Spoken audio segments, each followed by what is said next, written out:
Have you ever found yourself completely burnt out because you didn't get what you needed?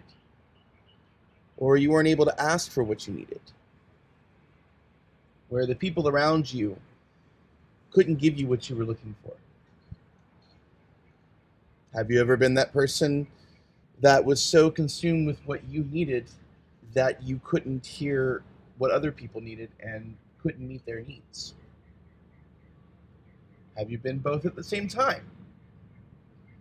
I think all of us can say yes to all three of those.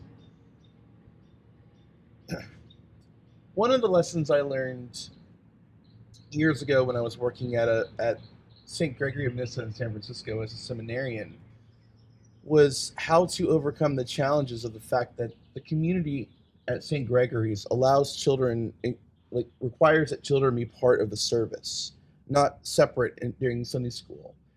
And that means that children become part of the service, including the fact that they run around, they make noise, they chatter, they do just things all around the place. And that's part of the experience of the service.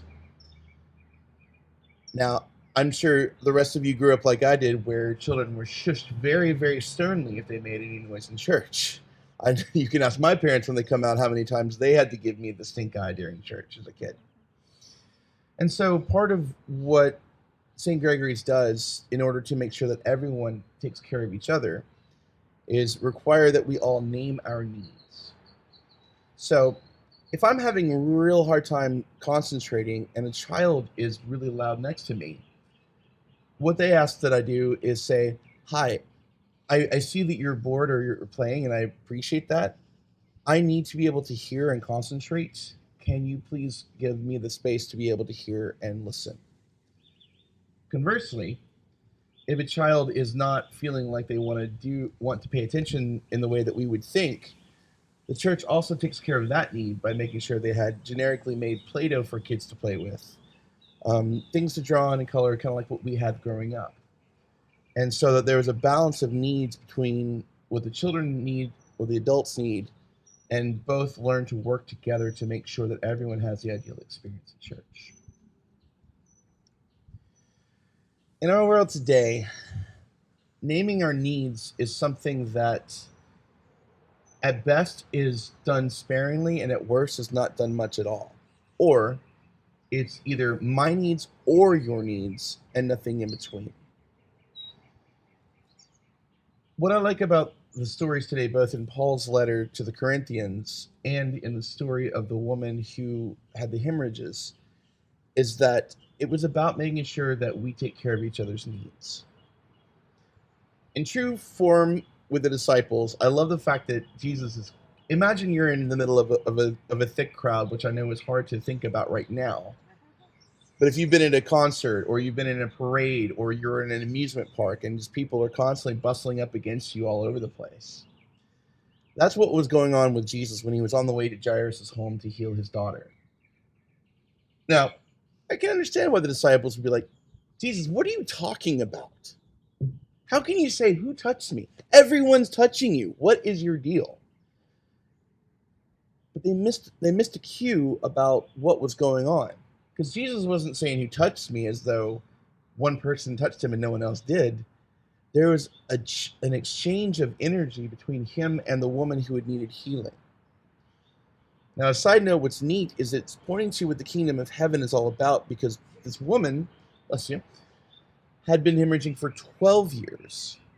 And the girl he went to heal or raise from the dead had turned 12 years old.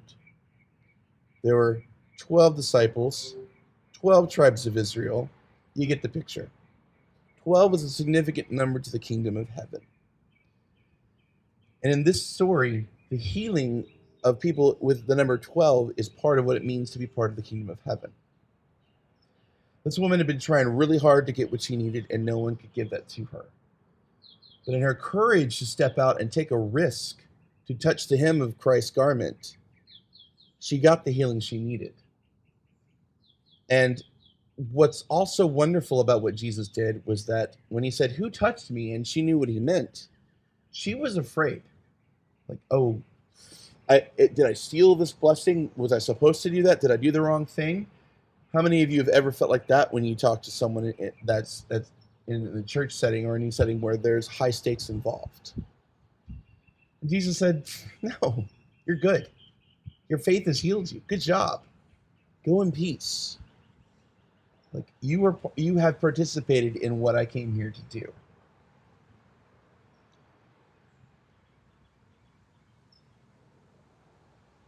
When we are the people who desperately need our needs met, like the people that Paul was fundraising for in Second Corinthians, it's hard to name the needs sometimes. And it's important that we make sure that we know that we have the right to do that, to ask other people to help us in what we need. However, if all we do is demand our needs be met before we are willing to listen to other people's needs, that is no better than denying one's needs to everyone else and then resenting them for not meeting them. However, if we don't pay attention to what the needs of others are, we miss a lot of important communication, a lot of important healing, and a lot of important opportunities to grow more deeply together. And so, as we step into this new time, as we have dealt with a year and a half of serious challenges to being able to find a healing and a wholeness making balance of needs, we have an opportunity right now as a church to continue to exemplify what it means to name our needs, to listen to the needs of others, to find ways to bring those together in a balance where we can work together, to compromise, to put the right syllable, emphasis on the right syllable, and recognize that to compromise is covenantal. It's to promise together. You've probably heard me say that before. And what Jesus is trying to lead us into, what Paul is trying to teach the Corinthian church about, is that it's not that I have much, why should I give to others? It's I don't need to give everything I have and put myself in the position that I'm trying to help. But there is a balance to be struck of making sure that we take care of each other. And that's the thrust of the kingdom of heaven.